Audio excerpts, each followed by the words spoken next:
Hello students, with me, Miss Yessica. So previously we have learned about variations, we have learned about natural selections.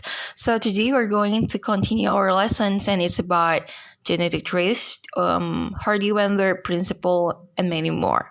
So talking about genetic traits, genetic drift is a change in allele frequency that occurs by change because only some of the organisms of each generation reproduce. It is most noticeable when a small number of individuals are spread from the rest of the large population. They form only a small sample of the original populations and so are unlikely to have the same allele frequency as the large populations. Future genetic drift in small populations will alter the allele frequency still more, and evolutions of these populations may take a different directions from that of the larger parent population. This process, occurring in a recently isolated small population, is called the founder effect. The bottleneck effect. So when a disaster strikes, and ecosystems can change very quickly.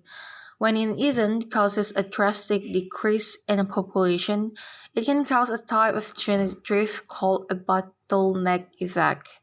This can be caused by natural disasters like an earthquake or volcano eruptions. Today, it is also often caused by humans through overhunting, deforestation, and pollution.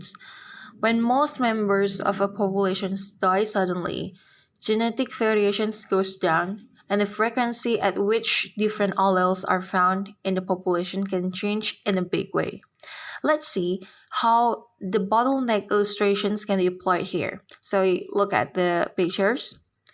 In the original populations in the slide, there are green, orange, and red individuals living in the habitat. Orange makes up the majority of the populations. The colors represent alleles for color genes. When the disaster strikes, only a few random individuals make it out alive. As you can see, by pure luck, most of the survivors are red, with a few green and just one orange. Over time, the populations grows again, but now the majority of the members are red, and there are just a few orange. This is a very different from the original populations before the disaster happened. This illustrates that when a bottleneck event happens, the variety in the populations can decrease and the proportions of different alleles can change completely. The founder effect. The founder effect is a type of genetic drift. Genetic drift is defined as a random change of allele frequency. Remember that alleles are different forms of specific genes located in the same place on a chromosome. Eye color is an inherited trait that is influenced by several alleles. So, genetic drift happens when some random individuals in the populations that have a specific allele somehow left more descendants behind than the other members. After a while, the allele passed down by that populations might be more or less common than they initially were. So from that explanation, you know that the founder effect happens when a part of a population moves to a new location. These individuals might carry alleles that don't really represent the alleles of the original populations. While the bottleneck effect is happened when the size of a population is dramatically reduced due to the natural disasters. In nature, populations are usually evolving.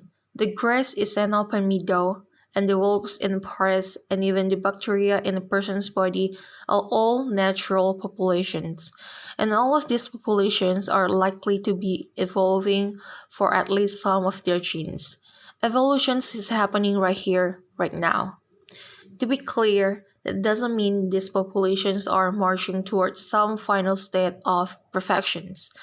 All evolutions means is that a population is changing its genetic makeup over generations, and the changes might be subtle. For instance, in wolf populations, there might be a shift in the frequency of genes variant for the black rather than gray hair. Sometimes this type of change is due to natural selections. Other times, it comes from migrations of new organisms into the populations or from random events the evolutionary luck out of the draw. In this slide, we will examine what it means for a population to evolve, see set of conditions required for a population not to evolve, and explore how failure to meet these conditions does in fact lead to evolutions. First, let's see what it looks like when a population is not evolving. If a population is in a state called the Hardy-Weinberg equilibrium, the frequency of alleles or the genes versions and genotypes or sets of alleles in that population will stay in the same over generations. Formally, evolution is a change in allele frequency in a populations over time. So a populations in Hardy-Weinberg equilibrium is not evolving. What causes populations to evolve? In order for a population to be in Hardy-Weinberg equilibrium or non-evolving state, it must meet five major assumptions. The first one, no mutations. It means that no new alleles are generated by mutations, nor are the genes duplicated or deleted. Second, random mating. Organisms mate randomly with each other with no preference for particular genotypes. Third, no gene flow. It means that neither individuals nor their gametes enter or exit the populations. 4. Very large population size. The population should be effectively infinite in size. 5. No natural selections. It means that all alleles confer equal fitness, or it means make organisms equally likely to survive and reproduce. So, if any one of these assumptions is not met, the population will not be in Hardy-Weinberg equilibrium. Instead, it may evolve. Allele frequency may change from one generation to the next. Allele and genotype frequency within a single generation may also fail to satisfy the Hardy-Weinberg equation. That's a little bit abstract, so let's break it down using an example. Imagine we have a large population of rabbits. Let's say this population is infinitely large. The rabbits of our infinitely large populations come in two colors, gray and white, and their color is determined by the uppercase A genes. So the uppercase A, and the uppercase A and undercase A rabbits are gray, and the undercase rabbits are white. In our populations, let's say that the uppercase A allele has a frequency of 0.3, while the allele that has a frequency of 0.7. If a population is in Hardy-Weinberg equilibrium, allele frequency will be related to the genotype frequency by a specific mathematical relationship, the Hardy-Weinberg equations. So we can predict the genotype frequencies with respect to C if the population is in Hardy-Weinberg equilibrium by plotting in allele frequency as shown here. Let's imagine that these are, in fact, the genotype frequency we see in our rabbit populations. So we have 9% of uppercase AA, 42% of uppercase A, undercase A, and 49% of undercase AA. Okay, excellent. Our rabbits appear to be in Hardy-Weinberg equilibrium. Now, let's imagine that the rabbit reproduces to make the next generations. what will the allele and genotype frequency will be in that generation?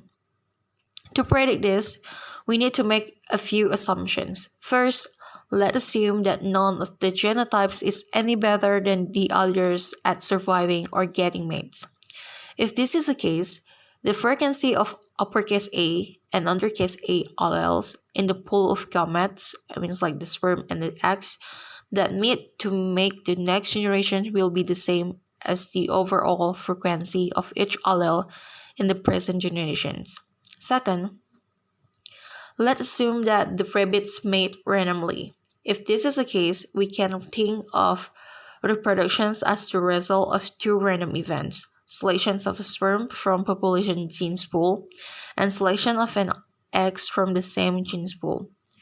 The probability of getting any offspring genotype is just the probability of getting the eggs and the sperm combos that reproduce that genotype. What is just seen is the essence of Hardy-Weinberg equilibrium. If alleles in the gamete pools exactly mirror those in the parent generations, and if they meet up randomly, in spatial A in a infinitely large numbers of events, there's no reason, in fact, no way for the allele and genotype frequency to change from one generation to the next. In the absence of other factors, you can imagine this process repeating over and over, generation after generations, keeping allele and genotype frequency the same. Since evolution is a change in the allele frequency in the population over generations, a population's in Hardy-Weinberg equilibrium by definition is not evolving. So we can use the Hardy-Weinberg principle to predict the allele frequency, the genotype frequency, and maybe using both equations to predict the allele frequency and the genotype frequency. So firstly, we're going to use the Hardy-Weinberg principle to predict the allele frequency. So the formula is P plus Q equals to 1. So you can calculate the frequency of one allele if you know the frequency of the other alleles. So the dominant allele is represented by P and the recessive allele is represented by Q. So for example, the red and white flowers. So the question is, if the frequency of the red flowers is 0.4, then the frequency of white flower is, so the answer is 0.6. How do you get the number is you using the formula. So it's 1 minus 0.4 and you got the result 0.6. Second, predicting the genotype frequency, the formula is P to the power of 2 plus 2PQ and Q to the power of 2 equals to 1. You can calculate the frequency of one genotype if you know the frequency of the others. So P to the power of 2 represents the homozygous dominant, while 2PQ represents the heterozygous, and Q to the power of 2 represents the homozygous recessive. For example, we're still using the red and white flowers. The questions, if the homozygous red phenotype is 0.34, and the heterozygous phenotype is 0.27. What is the frequency of the homozygous white flowers? So basically, they're asking the Q to the power of 2. So using the formula, it's 1 minus 0.34 minus 0.27, and we got the result 0.39. The third is using both equations. So there's a statement here: cystic fibrosis or FF genotype in the UK occurs approximately 1 in every 2,500 birds. Calculate the percentage of the carriers in the UK. So in these statements, they're asking the 2PQ value. So what you need to do is you find the Q. So the homozygous recessive FF is Q to the power of 2 in genotype equations. So how do you get the number is 1 divided by 2,500 and we got 0.004, or it's the Q to the power of 2. And then after that, to find the Q, you roots the result, you roots the 0.004 and you got 0.02. After you find the Q, it means that you can find the P using the equations. So how do you get the P is 1 minus 0.02 and you got 0.98 for the P. After that, you can calculate the 2PQ by using the equation. So 2 times 0.98 times 0.02 and you got 0.039, and that's the carrier's genotype in the UK. So after you learn about the Hardy-Weinberg principle, is that realistic? As we mentioned at the beginning of this topic, populations are usually not in the Hardy-Weinberg equilibrium. At least not for all of the genes in their genome. Instead, populations tend to evolve the allele frequency of at least some of their genes change from one generation to the next. In fact, population geneticists often check to see if a population is in Hardy-Weinberg equilibrium because they suspect other forces may be at work. If the population's allele and genotype frequency are changing over generations, or if the allele and genotype frequency don't match the predictions of the Hardy-Weinberg equations, the rest is on to find out why. What is artificial selections or selective breeding? There are other types of selections. In addition to natural selection, there are out there in the world. Think about some decisions you make about the types of pets you want or what kind of foods you prefer to eat. Artificial selections are also called as selective breeding. It's where humans select for desirable traits in agricultural products or animals rather than leaving the species to evolve and change gradually without human interference like in natural selection. So, what is the differences between natural selections and artificial selections? First, natural selections, unlike artificial selection, does not require the interference of humans. Second, artificial selection focuses more on the characteristics that benefit the human race. Third, natural selection is a long and slow process while the artificial selection takes less time. What is the purpose of the artificial selection? So, artificial selections has long been used in agriculture to produce animals and crops with desirable traits, to produce certain types of animal or plants with special abilities, or the other way around, to preserve the traits carried by certain types of animal and plants. So we are going to talk the examples of the artificial selection. First is the farming livestock. Artificial selection plays a part in aspects such as the appearance, the productivity, the muscle mass, and even the behavior of farming livestock. A few examples of artificial selections in the livestock involve first the dairy cows with higher meal yields, second cows with more muscle mass, third chickens that produce more eggs, four behavior of horses or other animal used to be ploughed a field. Second is the dog breeding. Dog breeding is the perfect example of how humans select for desirable or fashionable traits. There are three different types of breed that exist. The first is the purebred. It's a type of dog that comes from the lineage of the same dog breed and that has never mated with another breed. For example, a purebred German Shepherd is all German Shepherd and nothing else.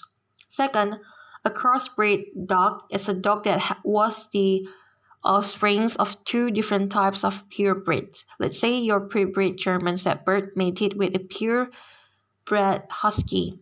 The resulting offsprings will be a crossbreed of half German Shepherd and half Husky. Third, finally, a mixed breeds that are a combinations of multiple breeds where their parents were not purebreds. There are too many possible combinations to count for this one. One advantage to choosing crossbreeds and mixed breeds are over the purebred dogs is that harmful genetic mutations that tend to frequently occurs in certain lineages that can be covered up or bred out by genetic background of other dog breeds in individual. In purebreds, since there's only one lineage, these mistakes are often more apparent than and can make purebreds prone to certain diseases. Third is wheat. Artificial selection is used to produce wheat that brought the entire world an important source of energy. It's also used to reproduce wheat that have beneficial qualities in order to produce the highest yield of harvest, which it will be used in a variety of products such as beer, pasta, light pastries, and cakes, and many more.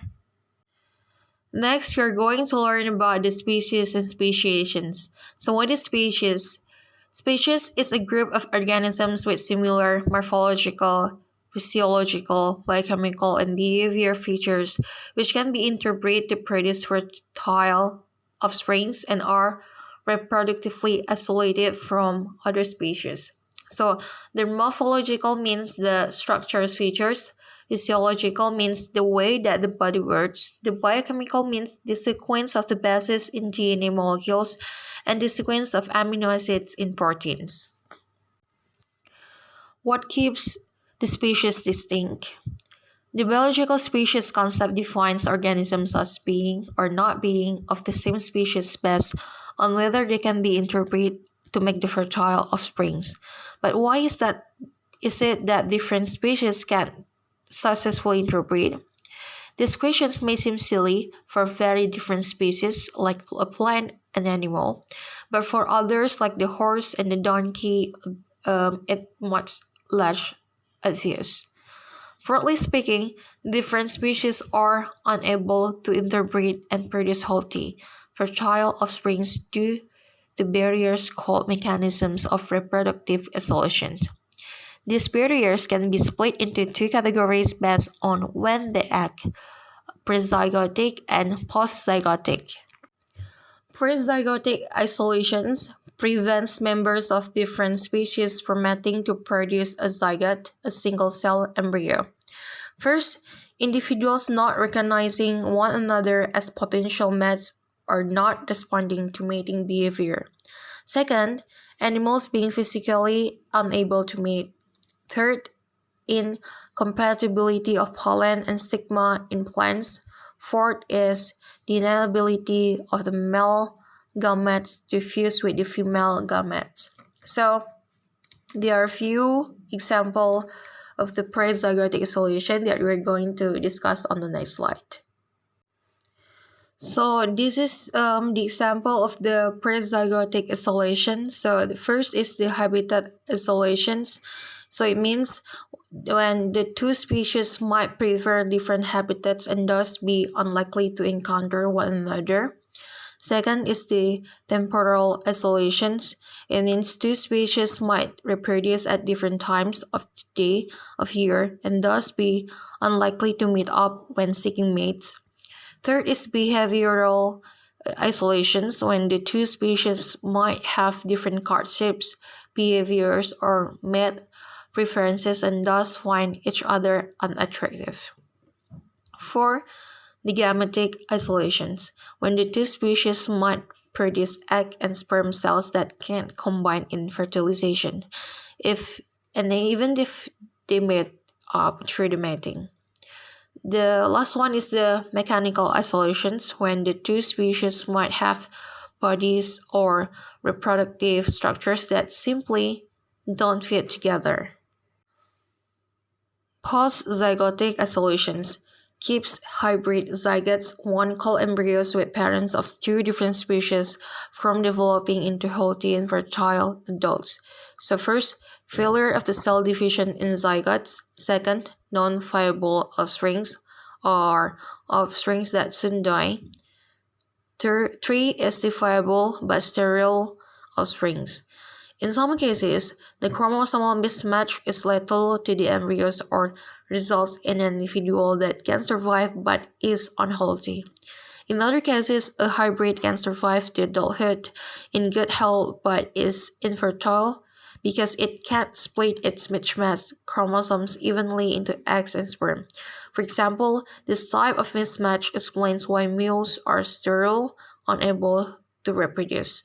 Prezygotic and postzygotic barriers not only keep the species distinct but also play a role in the formations of new species, as we'll see next.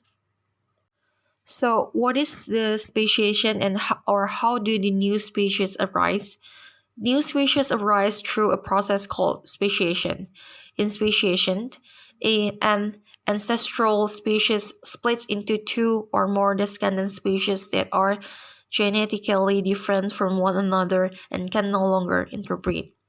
Darwin envisionized speciation as a branching event. In fact, he considered it so important that he depicted it in the only illustrations of his famous book on the origins of species. A modern representation of Darwin's idea is shown in the evolutionary tree of elephants and their relatives, which reconstructs speciation events during the evolutions of this group. For speciation to occur, two new populations must be formed from one original populations, and they must evolve in such a way that it becomes impossible for individuals from the two new populations to interbreed.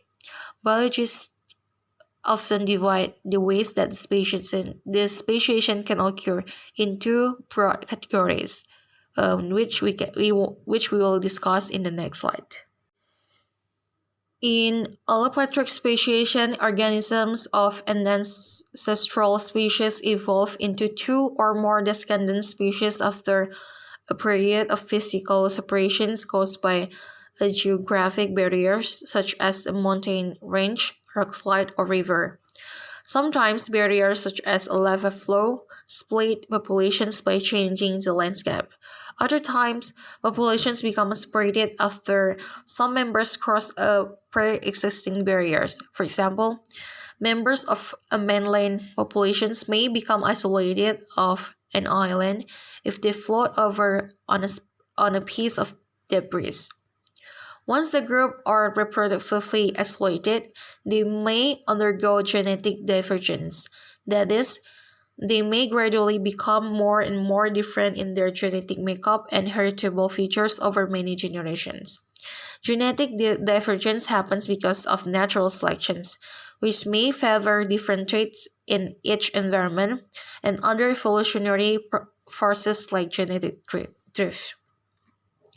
As they diverge, the groups may evolve traits that act as prezygotic or an postzygotic barriers to reproductions. For instance, if one group evolves large body size and the other evolves small body size, the organisms may not physically able to mate or which is a prezygotic barriers if the populations are reunited.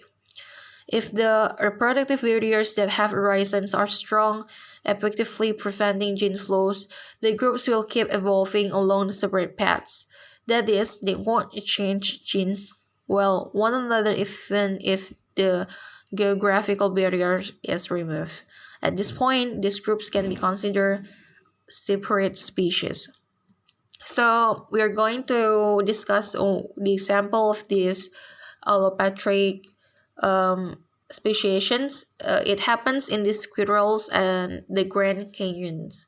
The Grand Canyons was gradually carved out by the Colorado River over millions of years. Before it formed, only one species of squirrel inhabited the area. As the canyons got deeper over time, it became increasingly difficult for the squirrels to travel between the north and the south sides. Eventually, the canyons become too deep for the squirrels to cross, and a subgroup of squirrels become isolated one on each side. because the squirrels on the north and the south sides were reproductively isolated from one another due to the deep canyon barriers. They eventually diverged into the different species. How about the sympatric speciations? So, in sympatric speciations, organisms from the same ancestral species become reproductively isolated and diverge without any physical separation. At first, this idea may seem kind of weird, especially after thinking about allopatric speciation. Why will groups of organisms in a population stop interbreeding when they still live in the same place? There are several ways that the sympatric speciation can happen. However, one mechanism that's quite common in plants that is involves a chromosome separations errors during the cell divisions. Okay. Um. So this is what the allopatric and sympatric speciation is. Molecular comparisons between species. Molecular evidence from comparisons of the amino acid sequences of proteins and of the nucleotide sequences of mitochondrial DNA can be used to reveal similarities between the related species. So from the pictures, you can see it's a table of molecular data and the evolutionary relationships of vertebrates. So we have human versus monkey, mouse, chicken, frog, and lamprey. On the next column, it's the number of amino acids that differ from human hemoglobin polypeptide with a total of 146 amino acids. So from the pictures, you can see that the rhesus monkey, they're more similar. Okay, they're not the same, but they are more similar to human compared to the mouse, chicken, frog, and lamprey because they only have 8 amino acids that is different from the human hemoglobin polypeptide. So that's all for today. Thank you for your attentions. Goodbye, students.